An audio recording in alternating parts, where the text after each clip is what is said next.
Hola, familia de Capilla Calvario Fe. Reciban un gran saludo de parte mío y de mi esposa Claudia.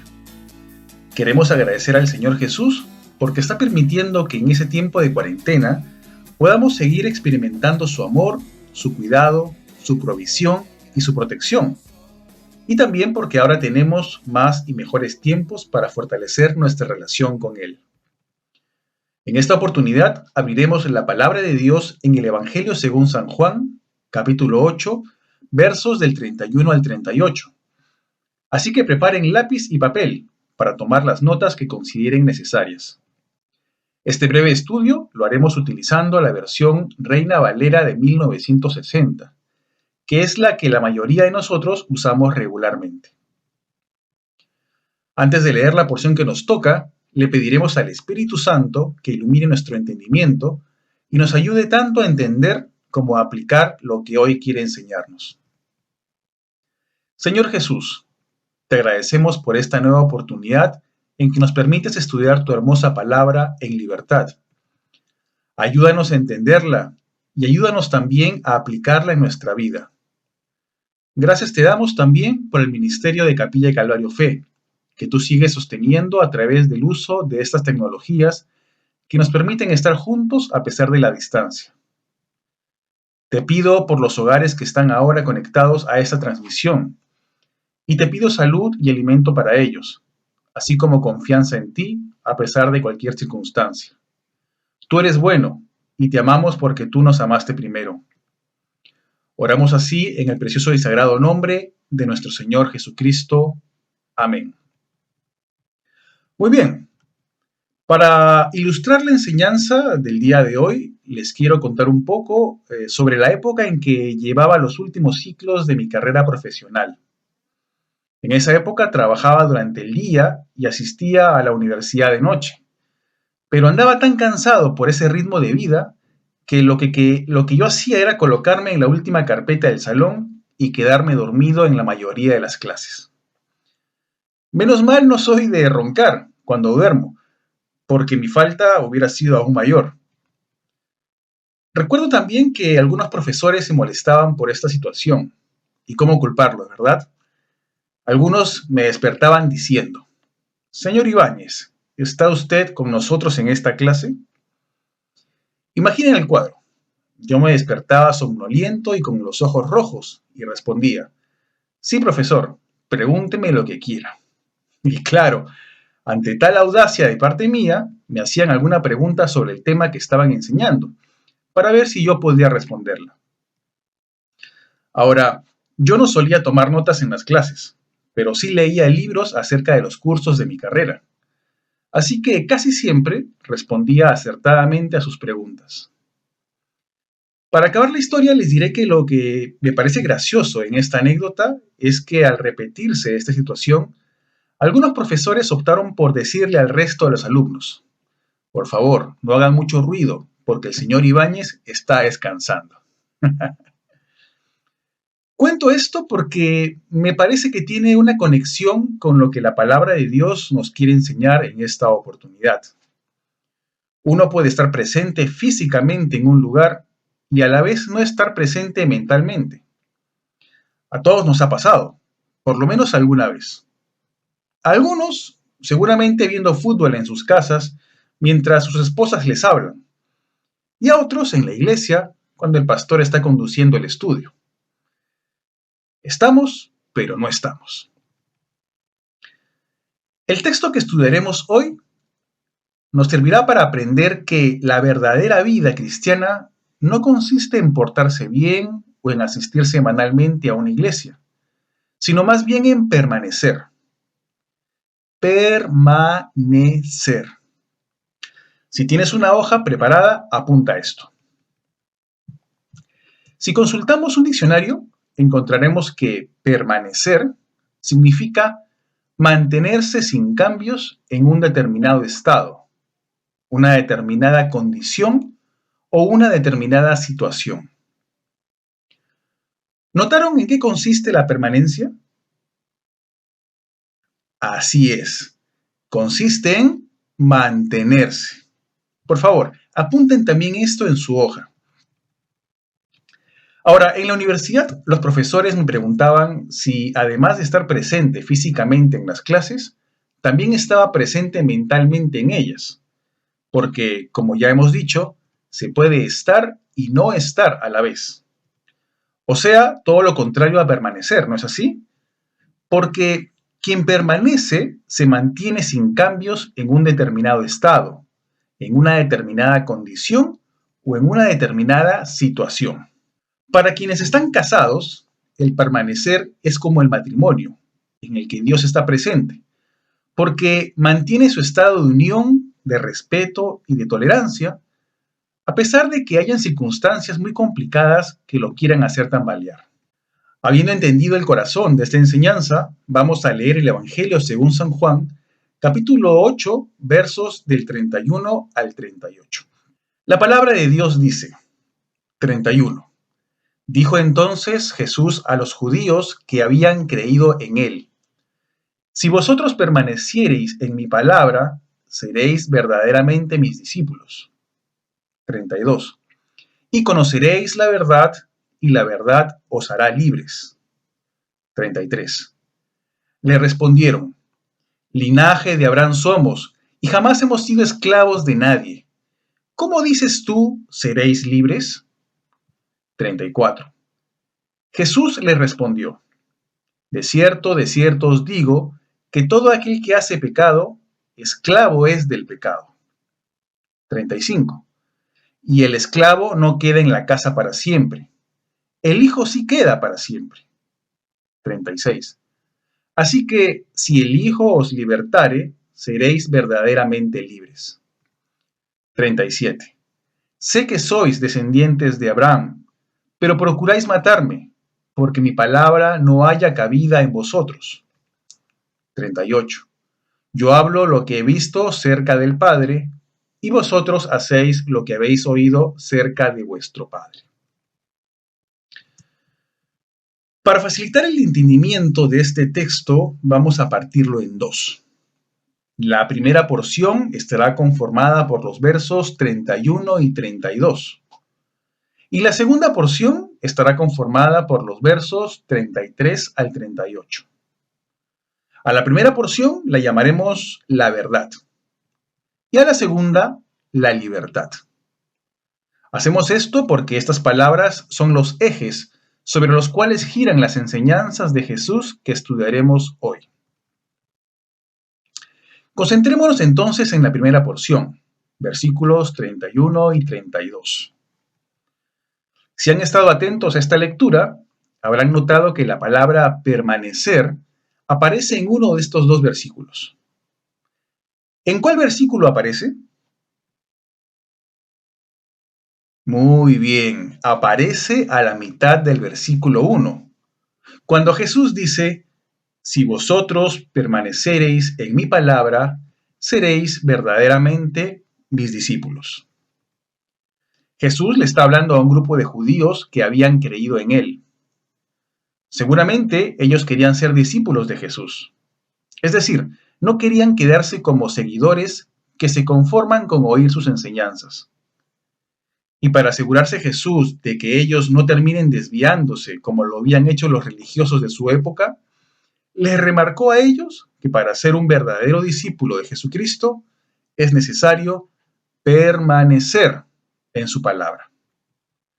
Jesús les habla claro a estos judíos que estaban creyendo en él, y lo hace también ahora a nosotros. Pregunta, ¿qué necesitamos para ser verdaderos discípulos de Jesús? De acuerdo al texto que hemos leído, la respuesta es permanecer. Muy bien. Apuntemos también esto en nuestra hoja. Necesitamos permanecer en la palabra de Dios. Ahora, la pregunta es, ¿qué significa permanecer en la palabra de Dios? Pensemos juntos por un momento. ¿Se tratará de mantener una lectura constante de la Biblia? Claro que sí, porque la Biblia contiene la palabra de Dios.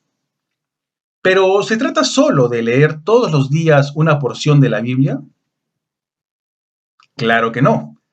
Algunas personas me han dicho, yo me he leído la Biblia 2 veces, así que no hay nada que me puedas decir.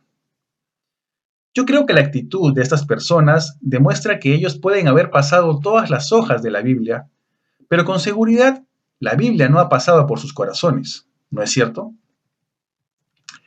Así que no se trata solo de leer todos los días la Biblia, sino también y principalmente que pongamos por práctica lo que leamos. Eso sí que es permanecer en la palabra de Dios, porque evidencia humildad y respeto hacia ella, y también apertura y obediencia con respecto a lo que Dios me dice a través de la Biblia. ¿Estamos de acuerdo? Entonces podemos colocar también en nuestra hoja, leer todos los días mi Biblia en mi tiempo devocional y aplicar lo que leo para mi vida. A algunos cristianos no les gusta leer y por lo tanto les cuesta leer la Biblia. Tal vez prefieren algún mecanismo alternativo que reemplace la lectura y entonces sintonizan radios cristianas o ven prédicas en algún canal de televisión cristiana. Si este es tu caso, déjame decirte que nada reemplaza la lectura personal de la Biblia y que optar por escuchar prédicas por radio o televisión no nos beneficiará del todo. Hay muchas razones para afirmar esto, pero la principal es que lo que escuchas o ves a través de estos medios masivos no te va a ayudar a aprender por ti mismo a escuchar la voz de Dios. Así que si te cuesta leer la Biblia, esfuérzate en ello, porque resulta necesario. El apóstol Pablo le dijo a su discípulo Timoteo, en el versículo 1 del segundo capítulo, en su segunda epístola, tú, pues, hijo mío, esfuérzate en la gracia que es en Cristo Jesús. Así que apunta también esto en tu hoja. Segunda de Timoteo 2:1. Me sobrepondré a esta debilidad y renovaré mi compromiso a leer diariamente la palabra de Dios para aplicarla a mi vida. Antes de pasar al verso 32, quiero que sepas que hay un gran riesgo en tomar la decisión de no permanecer en la palabra de Dios. Algunas personas han pensado que la consecuencia de no permanecer en la palabra de Dios es solamente dejar de ser discípulos de Jesús y convertirse en simples seguidores. Lamentablemente, la consecuencia es mucho mayor. Te lo dice alguien que tiene 32 años de creyente y que ha visto en muchas personas que llegaron alguna vez a Cristo que su amor y su fe en Él se debilita y que regresan pronto a la oscuridad del mundo de la cual Cristo los había sacado. Así que permanecer es una palabra clave en el sentido que es de vital importancia. Vamos ahora al verso 32 y quiero preguntarte, ¿cuál es el título que aparece en tu Biblia encima del versículo 31?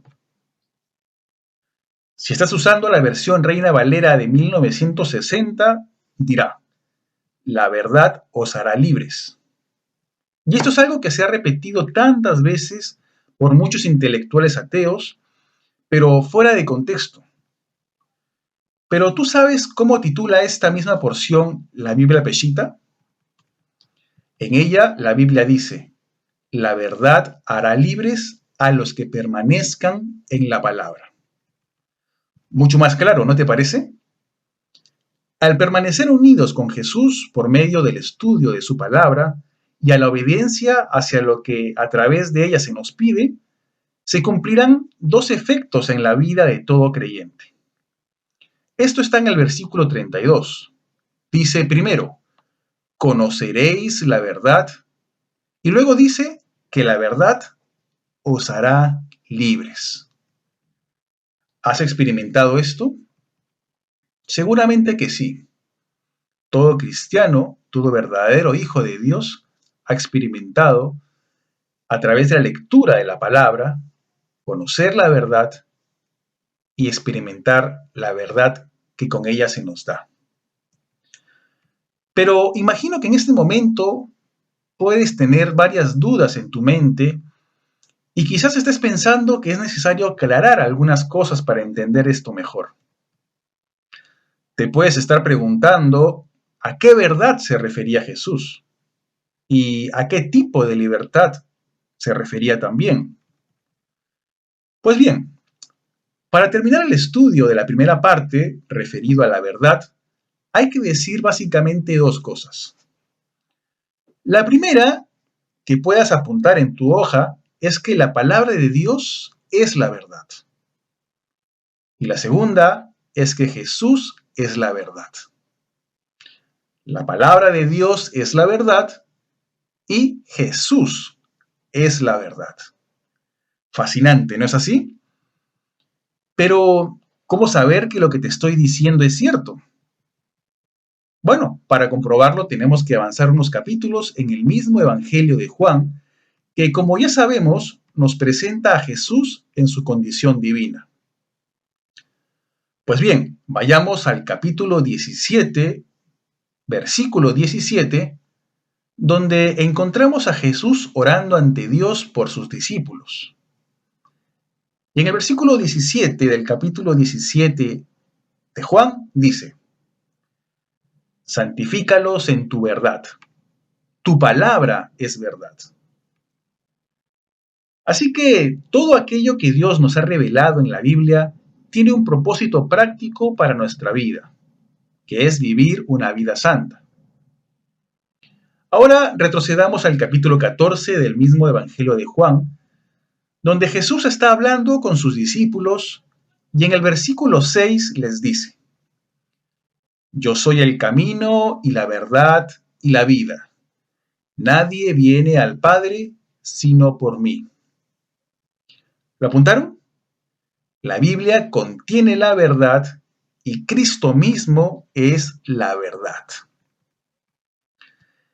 Pero también sé que algunas personas piensan que no existe la verdad, porque, como dicen ellos, la historia depende de quién te la cuente y las cosas dependen del cristal con que se las mire. En otras palabras, para ellos todo es relativo.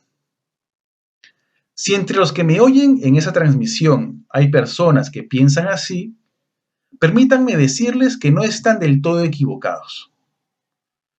Cuando quitamos a Dios de nuestra ecuación y nos movemos en una dimensión meramente humana, es verdad que no existe ninguna verdad que se pueda sostener. Por ejemplo, ¿es el capitalismo un mejor sistema económico que el del comunismo? Hoy sabemos que el capitalismo derivó en el liberalismo económico y que con ello se han ensanchado las fronteras entre riqueza y pobreza, por no mencionar toda la desigualdad e injusticia que con ella se ha generado. ¿Es el monte Everest el más alto del mundo? Pues no lo era hasta el año de 1856, cuando todos creían que no había nada más alto que el Chiang Cheng-Hua, con sus 8.552 metros de altura. Pero el Imperio Británico descubrió, por medio de estudios topográficos, que había un monte 296 metros más alto que él, el Everest. Y es posible que con la tecnología actual se descubra algún monte mayor. ¿Es la gravedad una ley física inquebrantable? Pues no lo es, porque curiosamente esta ley no actúa igual en algunas partes de nuestro planeta, donde las cosas no caen hacia abajo, sino que lo hacen hacia arriba, por lo que ahora se habla de una gravedad invertida. Para terminar este inventario de verdades limitadas, pregunto, en matemática, ¿1 más 1 será siempre 2? Pues no. Eso solo pasa cuando se aplica un razonamiento aritmético, pero no cuando se aplica el álgebra de Boole, donde 1 más 1 es igual a 1, o cuando lo sometemos al sistema binario, donde 1 más 1 es igual a 10. Todo esto nos permite entender que el conocimiento humano es limitado, y por lo tanto es cierto que cualquier verdad que se convierta en columna de su estructura es realmente relativa. como sucedió cuando se postulaba que la Tierra era plana y se mataba a quien formulara lo contrario. Entonces, ¿no existe la verdad absoluta? Por supuesto que sí, y ella está en Dios, cuya sabiduría y entendimiento sobrepasa al nuestro, porque Dios es el creador y nosotros somos solamente criaturas. Volviendo al verso 32, concluimos esta primera parte del estudio, que la palabra de Dios nos lleva a la verdadera verdad, valga la redundancia, y que solo esa verdad es la que nos hace libres. Y para entender aquello de la libertad, tomaremos los versos 33 al 38 que constituyen la segunda parte de este estudio. Pero tranquilos, esta porción de texto es mayor que la de la primera parte, pero su interpretación será menor. Leamos nuevamente esta porción. Versículo 33. Le respondieron: linaje de Abraham somos y jamás hemos sido esclavos de nadie. ¿Cómo dices tú, seréis libres? 34. Jesús le respondió: de cierto os digo, que todo aquel que hace pecado, esclavo es del pecado. 35. Y el esclavo no queda en la casa para siempre, el Hijo sí queda para siempre. 36. Así que si el Hijo os libertare, seréis verdaderamente libres. 37. Sé que sois descendientes de Abraham, pero procuráis matarme, porque mi palabra no haya cabida en vosotros. 38. Yo hablo lo que he visto cerca del Padre, y vosotros hacéis lo que habéis oído cerca de vuestro Padre. Lo que vemos en estos versículos es un diálogo entre los judíos y Jesús. Ellos no estaban entendiendo a qué se refería él cuando hablaba de la libertad. Y es por eso que señalan que nunca han sido esclavos de nadie. Pero detengámonos brevemente en esta afirmación. ¿En verdad Israel nunca ha sido sometida a esclavitud? ¿Cómo podían afirmar ellos esto si en ese mismo momento Israel estaba sometida bajo el Imperio Romano? Y si mucho antes también habían sido sometidos por el Imperio Sirio, antes por el Imperio Griego, antes por el Asirio y antes por el Imperio Egipcio. Esto no solo está registrado en la Biblia, sino que además forma parte oficial del Estado de Israel, como ellos mismos lo declaran. Jesús no les está hablando a los judíos acerca de una esclavitud política, sino más bien de una esclavitud espiritual. En el verso 34, Él les dice que todos somos esclavos del pecado. Todos, incluso los que suelen decir erradamente que pueden dejar ese pecado cuando quieran. Para ellos les recomiendo leer el capítulo 7 de la carta del apóstol Pablo a los romanos, del verso 7 al 25. Ahora que tienes tu hoja cerca, apúntalo. Romanos capítulo 7, versos 7 al 25. Así que toca ahora preguntarnos si somos esclavos del pecado, porque vemos en el verso 36 que Jesús nos está ofreciendo verdadera libertad. Por favor, subraya esto en tu Biblia. El versículo 36 dice: si el Hijo os libertare, seréis verdaderamente libres. ¿Notaron que la palabra hijo está escrita con H mayúscula?